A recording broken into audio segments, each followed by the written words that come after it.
বিশ্বকর্মা পুজোর প্রসাদ খেয়ে অসুস্থ হয়ে হাসপাতালে ভর্তি প্রায় শতাধিক মানুষ। ঘটনা কুমারঘাট মহকুমার ফটিকরাই কুলেশনগর গ্রামে। জানা গেছে, এলাকার বাসিন্দা রমণী নমুর বাড়িতে ছিল বিশ্বকর্মা পুজোর আয়োজন। সে পুজোতে গিয়ে খিচুড়ি খেতেই বাধে বিপত্তি। পুজোর বাড়িতে খিচুড়ি খাবার পর থেকে বমি, ডায়রিয়া, জ্বরে আক্রান্ত গোটা গ্রামের মানুষ। আক্রান্তরা বর্তমানে ভর্তি ফটিকরাই হাসপাতালে। সাংবাদিকদের মুখোমুখি হয়ে একজন ডাক্তার জানান, বিশ্বকর্মা পুজোর পর একের পর এক রোগী এসে হাসপাতালে ভর্তি হচ্ছে বিভিন্ন সমস্যা নিয়ে।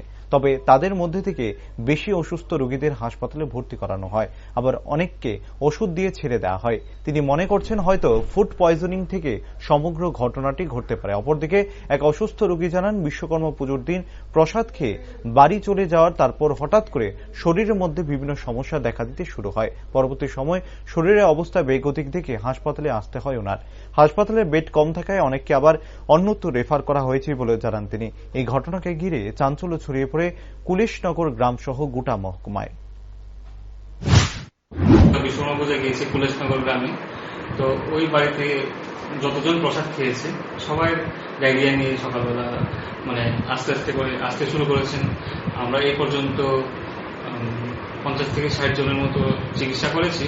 তার মধ্যে থেকে যাদের অবস্থা একটু সিরিয়াস আছে ওদের আমরা ভর্তি করিয়েছি এখানে ফটিকরাই হাসপাতালে।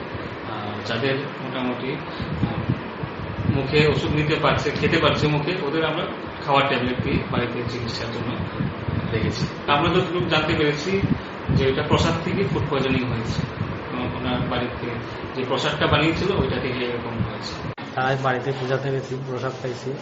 প্রসাদ খাওয়ার পর থেকে রাত্রে 12টার সময় পেটে ব্যথা ধরছে, বমি আসতে হইতেছে, জ্বর আছে, মাথা ব্যথা করতেছে। ঘটনা হচ্ছে কুলেশনগর। এখন বর্তমানে অ্যাডমিট আছে 20 জনের লাগায় ফটিকরাই হসপিটালে। সিট মিলতেছে না, বেড মিলতেছে না, তো কুমারঘাট রেফার করছে।